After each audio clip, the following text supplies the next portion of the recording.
سبيل الدموع سبيل مريح تنهدى يا صاحي كي تستريح. السلام عليكم ورحمة الله وبركاته. بسم الله والحمد لله والصلاة والسلام على رسول الله وعلى آله وصحبه ومواله. أشهد أن لا إله إلا الله ولا شريك له وأشهد أن محمدا عبده ورسوله صلى الله عليه وسلم لا نبي بعده.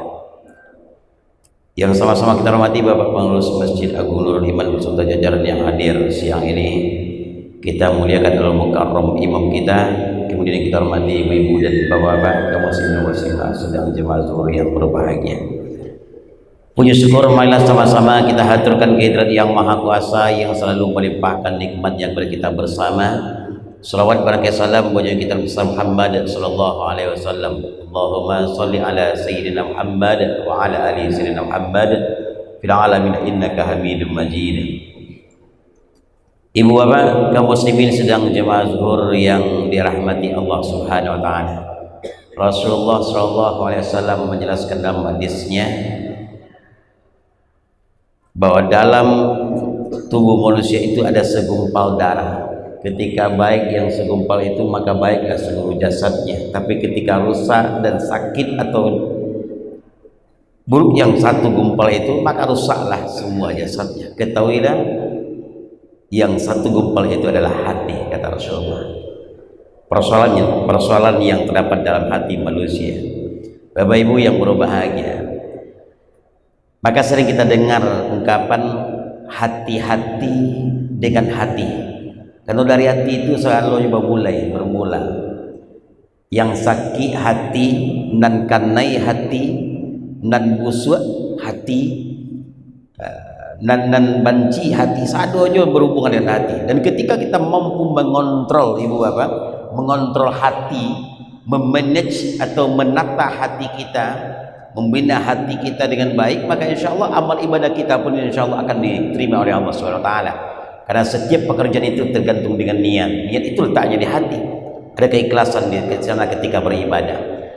Namun seandainya awak tidak bisa menata hati dengan baik, maka alaman amal ibadah kita belum tentu akan diterima oleh Allah SWT, karena bercampur dengan penyakit-penyakit hati yang lain. Penyakit hatiku Bapak dan Ibu, andai katalah muncul gak ciek jadi ada penyakit hati dalam diri kita, itu nyoimbau dosa-dosanya yang lain ya. Berawal dari satu penyakit saja, contohnya pada ria. Karena kata Rasulullah SAW menjelaskan hadisnya, yang paling aku takutkan di antara umatku, kata Rasulullah, adalah syirik kecil. Para sahabat bertanya, apa itu syirik kecil ya Rasulullah? Nabi Muhammad menjawab, syirik kecil itu adalah penyakit ria. Beribadah yang dikatakan dengan ria, beribadah tidak karena Allah tapi mengharapkan pujian atau sanjungan dari orang lain. Bapak Ibu yang dirahmati Allah Subhanahu wa taala, dalam kehidupan sehari-hari penyakit ria ini mudah sekali menghinggapi kita. Termasuk para dai, para mubalik pun juga ada yang terkena penyakit ria. Ketika infak sedekah contohnya, ketika kita berinfak, andai di rumah, dari rumah laba siaran piti 2.000 rupiah Bapak Ibu, ketika mau dimasukkan ke celengan, ke kotak infak atau ke katidiang, laba ganggam piti 2.000 rupiah, ternyata mau dimasukkan ke celengan atau ke kotak infak itu, ternyata di sebelah kanan kiri kita atau di samping kita ada dua orang yang paling kita segan nih, atau besan awak atau kawan awak. Dek karena sagan memasukkan piti 2.000 rupiah ke dalam kotak infak, masuk piti 2.000 ke dalam, lihat dari dompet bekaluan warna merah. Itu dia beribadat bukan karena Allah tapi mengharapkan pujian dari orang lain. Tapi kalau seandainya seperti ketika infaknya 2.000 rupiah, ada di antara jemaah di tempat lain sengaja gulungan piti 2.000 rupiah kok ketek-ketek seribu aja diganggam dalam telapak tangan, masuk tangan-tangan masuk dalam ketidiang supaya yang tahu orang jumlahnya. Ketika ditanya kenapa seperti itu, alasannya ketika bagian dan suruh dan tidak dan sampai tahu. Ini biar ikhlas. Tapi cuba kalau 100,000 rupiah nyoba impak bakambangan pitiko elok, balataan elok ke dalam kati diang, sudah balataan dalam kati diang tu cari elok kiri kanan. Ada orang nampak tidak. Ria. Bahkan kaum muslimin yang dirahmati Allah Subhanahu wa taala, ketika satu penyakit ria ini sudah bercongkol dalam satu tembari kita, nyo imbau dun sanaknya lain. Datanglah penyakit sombong, tibalah ujub. Ujub itu merasa diri kita yang paling wah, diri kita yang paling taat, yang paling soleh, yang paling dekat dengan Allah. Orang lain kau nak donan berhasil, dak orang don taat awak sedang suci seorang, itu ujub. Subuh contohnya, waktu subuh jam 5 kurang seperempat, salah seorang jamaah ini jam 4 pada siang, jam 4 dini hari, nyolat tiba di masjid. Beliau yang buka pintu, beliau yang menghidupkan lampu, beliau yang hidupkan mic, contohnya kaset mengaji-ngaji, beliau yang memandangkan azan, bahkan beliau yang menjagoan garin. Lama kelamaan kau gak bisa mengontrol hati, penyakit ujub akan menghinggapinya. Oh, ternyata di kampung kau ndak ada lebih dulu kamu sajid dari Ambon yang pertama kali tadi tiap pagi. Lalu juga orang lain ambolah selesai tahajud 8 rakaat yang timbul penyakit-penyakit seperti ini. Merasa diri kita yang paling taat beribadah dibandingkan orang lain. Ada lagi sombong, ya. Ketika infak dan sedekah dituliskan nama selengkap-lengkapnya. Kok nyebut je hamba Allah dia pengurus, hanya protes pengurus kadangnya. Bukan nama lengkap pengurus, ketua. Payah mencari galah ke dulu mai. Direkapitulasi keuangan masjid, laporan keuangan, baru bukan galah akademik saudaranya dengan nominalnya. Tiba di musaji ibu bapa, solat sunnah tahiyatul masjid belum dikerjakan. Yo, dan paling pertama yo lakukan, nyo pareso dulu papan laporan keuangan dari atas sampai ke bawah, nyo baca cicik nyo teliti. Oh, ternyata lu nadonan lebih dari Ambo ini pak. Ambo dan paling banyak, Ambo dan paling gandang ini pak. Ujub, merasa diri kita paling taat. Hati bola sombong sudah itu, ya. Yang berhak punya sifat sombong itu adalah Allah. Kita teringat dengan Al-Quran, wa idh qulna lil malaikati isjudu li adama fasajadu illa iblisa aba wastakbar wa kana minal kafirin, kata Allah. Ingatlah ketika kami perintahkan kepada para malaikat untuk sujud kepada Adam, malaikat sujud semuanya kecuali iblis. Nak buat iblis sujud ke Adam. Kata iblis, ya Allah, kami engkau ciptakan dari api, sementara Adam dari tanah. Api lebih berharga, lebih mulia, lebih terhormat dibandingkan jo tanah. Kami tidak akan sujud ke Adam. Akhirnya diusir dari surga oleh Allah.